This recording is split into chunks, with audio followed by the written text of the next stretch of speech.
नमस्कार, मैं डॉक्टर बिंदु भसीन, सह आचार्य इतिहास विभाग, डूंगर महाविद्यालय बीकानेर।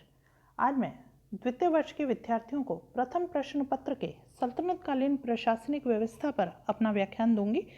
सल्तनतकालीन शासन व्यवस्था के कुछ सिद्धांत रहे हैं, जैसा कि धर्म प्रधान राज्य। मूल रूप में तुर्कों की राज संस्था धर्म पर ही आधारित थी और समाज भी धर्म पर आधारित था। सुल्तानों के शासनकाल में कुरान के नियमों के अनुसार शासन होता था। उलेमा और मुल्ला कट्टर धर्मांध हुआ करते थे। अपनी संकीर्ण विचारधारा के कारण इस्लाम का तनिक भी वह विरोध सहन नहीं कर सकते थे। कुरान के आदेशों और शिक्षाओं के द्वारा जटिल समस्याओं को हल करना आसान नहीं था। अतः कालांतर में हदीस को आश्रय बनाया गया और मुसलमानों में इमाम अबू हनीफा आदि विद्वानों के मत प्रामाणिक माने जाने लगे। इनके मतों और प्रवचनों को भी तुर्की राज संस्था का आधार माना गया। आज्ञा पालन पर बल। इस्लामी राज संस्था में प्रजा के आज्ञापालक होने के साथ ही कहते हैं शासक वर्ग के कर्तव्य पालन पर भी बहुत जोर दिया जाता था। खलीफा के लिए यह आवश्यक था कि वह धर्मानुकूल होकर लोकहित में शासन करे, अन्यथा अल्लाह उसे दंडित करेगा। मुसलमान न्यायविदों का मत है कि यदि इमाम अपने राजनीतिक दायित्व को पूरा नहीं करता तो प्रजा को उसे पदच्युत करने का अधिकार है। मुस्लिम समाज के लिए भी एक सम्राट की परंपरा थी।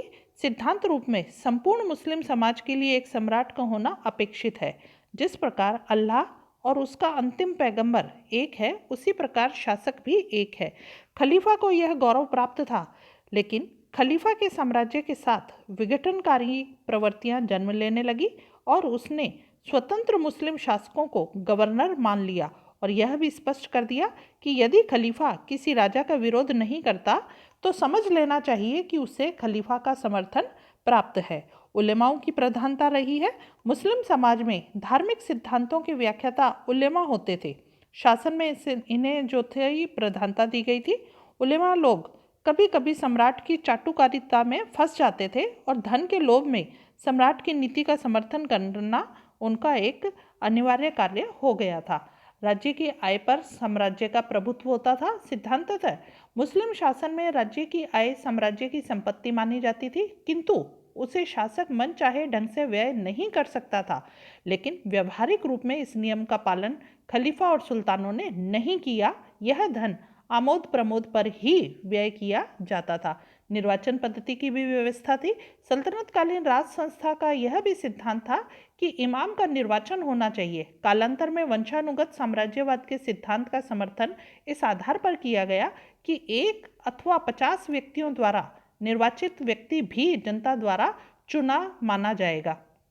धीरे धीरे निर्वाचन प्रणाली ढीली पड़ती गई और कालांतर में एक व्यक्ति के द्वारा निर्वाचित व्यक्ति भी जनता द्वारा निर्वाचित माना जाने लगा, किंतु निर्वाचन करने वाले व्यक्ति को जनता का विश्वास प्राप्त होना आवश्यक था। इस प्रकार सम्राट अपने उत्तराधिकारियों को चुनने लगे और यह चुनाव वैध माना जाने लगा। इसके अतिरिक्त यदि किसी व्यक्ति के खलीफा या सुल्तान बनने पर उसका नाम खुतबे में रख दिया जाता था और दरबार में लोग उसका अभिवादन कर लेते थे, तो वह भी जनमत द्वारा चुना गया माना जाता था। अब अगर हम सल्तनतकालीन केंद्रीय शासन की ओर मुड़े तो सबसे पहले हम उसकी विशेषताओं पर गौर करें तो सबसे पहले पद जो आता है वो सुल्तान का आता है। मोहम्मद साहब की कहते हैं मृत्यु के बाद पैगंबर का स्थान खलीफा ने ग्रहण कर लिया था, जो जनता द्वारा निर्वाचित किया जाता था। खलीफा धर्म और मुस्लिम साम्राज्य का संरक्षक माना जाता था। मुस्लिम साम्राज्य का विस्तार होने पर भी मुसलमानों का समस्त साम्राज्य इस्लामी साम्राज्य कहलाता था, जिसका प्रधान शासक खलीफा होता था। परंतु साम्राज्य के जो भाग राजधानी से बहुत दूर होते थे, वहां पर खलीफा के गवर्नर शासन करते थे। और ये गवर्नर कितने होते थे? 3 प्रकार के होते थे। एक तो वे जिनके अधिकार सीमित होते थे, दूसरे जिनके अधिकार असीमित होते थे, और तीसरे वे जो वास्तविक शासक होते थे और जो अपनी व्यक्तिगत वीरता और साहस से विजय प्राप्त करके साम्राज्य की स्थापना करते थे। भारतीय सुल्तान जो हैं वो तीसरी श्रेणी में ही आते थे।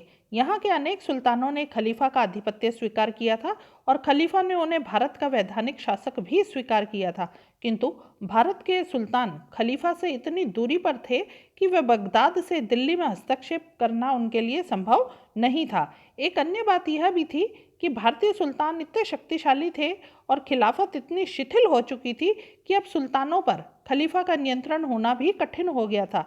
अतः दिल्ली के सुल्तान जो थे वो स्वेच्छाचारी और निरंकुश होते चले गए थे। सुल्तान के क्या क्या अधिकार रहे हैं? सुल्तान जो है वो कुरान के नियम के अनुसार कार्य करता था, यानी कि शरा के अनुसार। शरा नियम के विरुद्ध वह कार्य नहीं कर सकता था। मुस्लिम शासन में सुल्तान ईश्वर का प्रतिनिधि माना जाता था। अतः प्रजा की भलाई करने के साथ साथ वह इस्लाम की रक्षा के लिए भी नियम बनाता था। उसका पद बड़े सम्मान का होता था। अराजकता, विद्रोह, अत्याचार से प्रजा की रक्षा भी वही करता था। यद्यपि मोहम्मद तुगलक ने ऐसा नहीं किया और कई अवसरों पर शरा का विरोध भी किया था, परंतु दिल्ली सल्तनत के अधिकांश सुल्तानों ने इन नियमों का पालन किया था। सुल्तान के जब अधिकार हैं तो उनके कर्तव्य भी होंगे। कहते हैं इस्लाम के अनुसार सुल्तान के जो कर्तव्य हैं वो क्या क्या हैं? जैसे धर्म की रक्षा करना, इस्लाम के राज्य की रक्षा करना, प्रजा में शांति स्थापित करना, दंड की व्यवस्था करना, यातायात के साधनों की व्यवस्था करना, काफिरों से यानी कि जो मुसलमान नहीं हैं युद्ध करना, कर वसूल करना, कर्मचारियों की नियुक्ति करना आदि। संक्षेप में हम कह सकते हैं कि राजा यानी कि शासक के सभी कर्तव्य सुल्तान के लिए जैसे जो बताए गए हैं उसमें इस्लाम की विशेषता बताते हैं कि यह है कि सुल्तान को धर्म का रक्षक माना गया है और विधर्मियों से युद्ध करने के लिए उसे आदेश दिया गया है। भारतीय सुल्तानों के इन दो कर्तव्यों के कारण यहाँ की हिंदू जनता को बहुत ही कष्ट उठाने पड़े थे। मुसलमान न्यायिकों के अनुसार यदि सुल्तान अपने कर्तव्यों का ठीक पालन नहीं करता था तो उसे सिंहासन से भी हटाया जा सकता था। अमीरों की संस्था, कहते हैं दिल्ली सल्तनत के राजनीतिक संगठन में अमीरों की संस्था का बड़ा ही महत्व है। सबसे पहले तो सुल्तान इल्तुतमिश ने इसका संगठन किया था और ये अमीर कहते हैं बड़े ही शक्तिशाली और प्रभावशाली थे। प्राय ये उच्च वंश के लोग होते थे और वे सुल्तान के साथ सहयोग से कार्य करते थे और परामर्श द्वारा सुल्तान का पथ प्रदर्शन भी करते थे। तत्कालीन कहते हैं राजनीति पर इन अमीरों का बड़ा ही प्रभाव था। ये प्राय शासक को निर्वाचित भी करते थे क्योंकि इस युग में उत्तराधिकार का कोई भी निश्चित नियम नहीं था। इस्लाम की सेवा करना इन अमीरों का प्रधान सिद्धांत होता था। इनका विचार था कि धर्म की रक्षा राज्य के बिना नहीं हो सकती और राज्य का अस्तित्व धर्म के बिना नहीं हो सकता है। अमीरों के आपसी विचारों की एकता ही उन्हें एक सूत्र में बांधे रखती थी। जब तक सुल्तान अपने कर्तव्यों का पालन करता था वे उनकी सहायता करते थे और जब सुल्तान अपने कर्तव्यों से विमुख हो जाता था या कर्तव्यों की उपेक्षा करने लगता था तब ये विद्रोह के द्वारा सुल्तान को पदच्युत करके अन्य योग्य व्यक्तियों को सुल्तान का पद प्रदान कर देते थे। परंतु कहते हैं कालांतर में अमीर लोग स्वार्थी और धन लोलुप हो गए थे और उनकी स्वार्थपरता के कारण ही दिल्ली सल्तनत का पतन शुरू हो गया था। अमीरों के साथ उलेमा लोग भी थे। इन उलेमाओं में एक मुल्ला दल भी था जो प्राय विद्वान होते थे और सुल्तान को धर्म संबंधी परामर्श देते थे। अमीर और उलेमा प्राय मिलकर कार्य किया करते थे और राजनीति पर अमीरों के समान उलेमाओं का भी प्रभाव रहता था। अमीर और उलेमा जिसे चाहते थे उसे सुल्तान घोषित कर देते थे और बाद में उसकी आज्ञा का पालन करने की शपथ भी लेते थे। कालांतर में उलेमाओं का भी पतन होने लगा, इसलिए बलबन, अलाउद्दीन खिलजी और मोहम्मद तुगलक ने अमीरों के साथ साथ उलेमाओं को भी राजनीति से बिल्कुल अलग कर दिया था। उत्तराधिकार के निर्णय का क्या तरीका रहा है सल्तनत काल में? सुल्तान का पद प्रदान करते समय कुछ बातों का विशेष ध्यान रखा जाता था। सबसे पहले तो यह बात ध्यान में रखी जाती थी कि सुल्तान उत्तम वंश का व्यक्ति हो, परंतु अंधा, गूंगा, बहरा व्यक्ति सुल्तान नहीं हो सकता था। सुल्तान को वयस्क और पुरुष होना अनिवार्य था। रजिया में सब गुण होते हुए भी अमीर उसका अनुशासन स्वीकार करने के लिए तैयार नहीं थे। क्यों?